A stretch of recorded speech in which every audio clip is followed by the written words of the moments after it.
Narito tayo ngayon upang matunghayan ang nakakakilig, ang napaka-sweet at talaga namang napaka-viral na Kuya Arjon and Ate Angelica love story. Sa pagpapatuloy ng ating istorya ay mag-isa nga noon si Kuya Arjon nung naisipan niya na pumunta sa bahay nila Ate Angelica sapagkat namimiss niya na nga ito. Grabe at napakadaming hirap nga ang nilakbay pa ni Kuya Arjon nang sa ganon ay makita si Ate Angelica. Talagang natusok nga daw siya sa mga bakal kakasiksik niya nang sa ganon ay makapunta siya sa bandang likodan upang sorpresahin at takpan ang mga mata ni Ate Angelica. Kaya naman nung nagkaroon na ng pagkakataon ay talagang napasayaw pa nga si Kuya Arjon dahil tuwang-tuwa siya na matatakpan niya na ang mga mata ni Ate Angelica. Nung tinakpan niya na ito ay nagulat nga si Ate Angelica sapagkat may nagtakip sa kanyang mata at nang binuksan na ito ni Kuya Arjon ay grabe naman ang saya ni Kuya Arjon, lalong-lalo na rin ni Ate Angelica sapagkat nakita na naman nilang muli ang isa't isa. Grabe at sobrang napapasayaw nga si Kuya Arjon sa saya. Natawa naman si Ate Angelica sapagkat nandun na naman si Kuya Arjon dahil kamakailan lang din ay binisita din siya nito.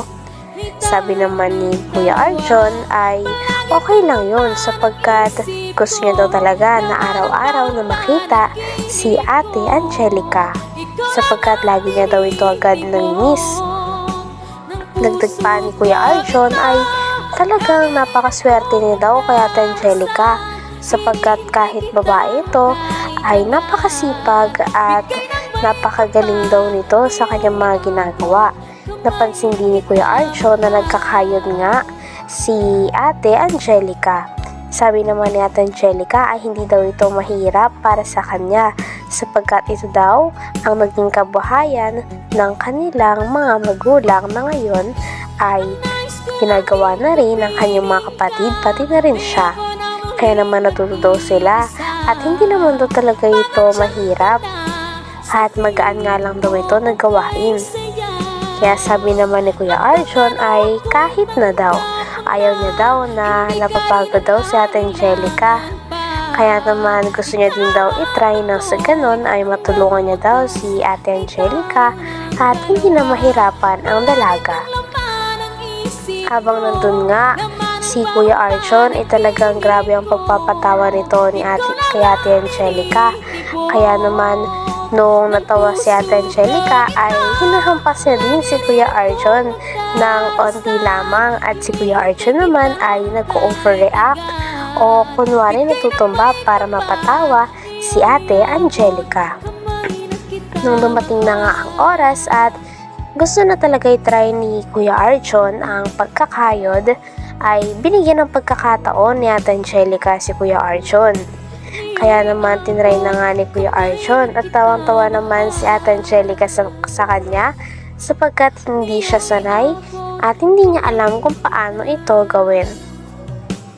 Si Kuya Arjon naman ay tuwang-tuwa at talagang ginagawa ang kanyang best sa pagkakayod nang sa ganon ay matulungan niya ang dalaga na si Ate Angelica.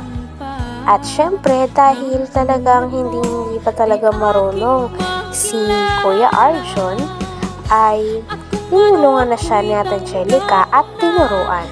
Grabe at dito sobrang kinilig ang mga manonood sapagkat talagang tinuturuan ng mabuti ni Ate Angelica si Kuya Arjon at hinahawakan pa nga ang mga kamay nito nang sa ganon ay makuha niya ang tamang hawak at makuha niya din ang tamang pagkakayod. Mr. Cupido, ako my angel, angel baby, angel. Ikaw nga ba?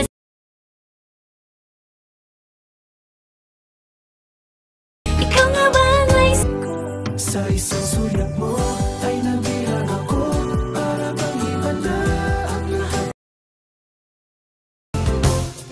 Mr. Cupido, ako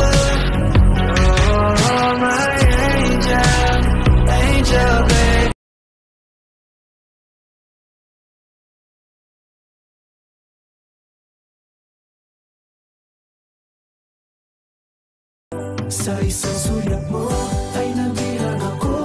Para bang iba na ang lahat. At tinuturuan na nga ni Ate Angelica si Kuya Arjon na magkayod ng kanilang ginagawa. Kaya naman pagkatapos nito ay tinuruan naman ni Ate Angelica si Kuya Arjon kung paano nila ginagawa ang paglalagyan ng kanilang mga kinakain. At ito ay ang pagluto nila sa mga dahon ng saging. Ang una nga ay talagang si Ate Angelica pa ang naglalagay ng uling, nagpapabaga nito, kaya sabi nga ni Kuya Arjon ay mas tala talaga siyang humahanga sapagkat napakasipag talaga ni Ate Angelica. Hanga nga siya dito sapagkat napakadaming alam na gawain ni Ate Angelica hanggang sa dumating naman ang mama ni Ate Angelica. Agad-agad namang nagmano si Kuya Arjon dito, kaya naman makikita talaga natin na bagay talaga si Kuya Arjon bilang manliligaw sapagkat alam niya ang mga dapat gawin tungkol sa mga magulang ng kanyang nililigawan. Kinausap niya rin ito at nag-usap-usap din sila tungkol sa kanilang araw. Sabi naman ng mama ni Ate Angelica na naglaba daw talaga sila nung araw na yun, kaya napakadami nilang nilabahan, kaya napagod din siya. Sabi naman ni Kuya Arjon ay okay lang yun at pasensya na daw kung nandito daw siya ulit sapagkat gusto niya lang daw talaga makita muli ang anak niya na si Ate Angelica. Pagkabalik naman doon ni Kuya Arjon kay Ate Angelica ay napansin niya na pinapawisan na nga ang dalaga. Kaya naman kumuha siya ng towel at talagang pinupunasan niya ng pawis si Ate Angelica habang ito ay nagtatrabaho at niluluto ang dahon ng saging na paglalagyan nila. Grabe, ay dito talaga makikita natin na talagang inaalagaan talaga ni Kuya Arjon si Ate Angelica. Si Ate Angelica naman ay talagang kinikilig din habang pinupunasan siya ni Kuya Arjon ng kaniyang mga pawis hanggang sa naluto na rin at inihain na ito ni Ate Angelica sa kanila. Tuwag-tuwa pa nga si Kuya Arjon sapagkat iyon daw talaga ang pinunta nila doon. Kaya naman nagtampo si Ate Angelica ng pabiro at sinabi na akala niya daw kasi ay siya daw ang pinunta ni Kuya Arjon. Ngunit ang mga kanin pala nila. Sabi naman ni Kuya Arjon ay joke lang yun. Talagang ang pinunta niya ay si Ate Angelica. Napakagaling talaga ni Ate Angelica at siya pa nga ang naghain kay Kuya Arjon at kay Kalingap Tata. Kaya nga hindi nakapagtataka kung mas mahuhulog pa si Kuya Arjon sa dalaga sapagkat napakabuti ng puso nito, napakaganda at talaga namang masasabi na napakasipag. Pagkatapos naman nila kumain ay pinakitaan naman ni Kuya Arjon si Ate Angelica ng napakagaling niya na pag-awit. Talagang humanga na naman si Ate Angelica sa pagkanta ni Kuya Arjon sapagkat wala pa ring kupas at talagang napapangiti nito at napapakilig ang dalaga. Napaka-sweet din ni Kuya Arjon sapagkat pinatry niya ang sombrero niya sa dalaga na si Ate Angelica. Sabi niya din ay napakaganda talaga nito kahit ano pa ang suot niya. At si Ate Angelica naman ay kinikilig din habang kinukompliment siya ni Kuya Arjon. Habang tumatagal nga ay palalim na nga ng palalim ang mga titigan nila sa isa't isa. Mukhang nahuhulog na nga ang dalawa sa isa't isa. Kaya hanggang dito na lamang muna ang ating nakakakilig, napaka-sweet at talaga namang trending na love story. Maraming salamat sa panonood at huwag kalimutang mag-subscribe kay Kalingap Tata. Bye!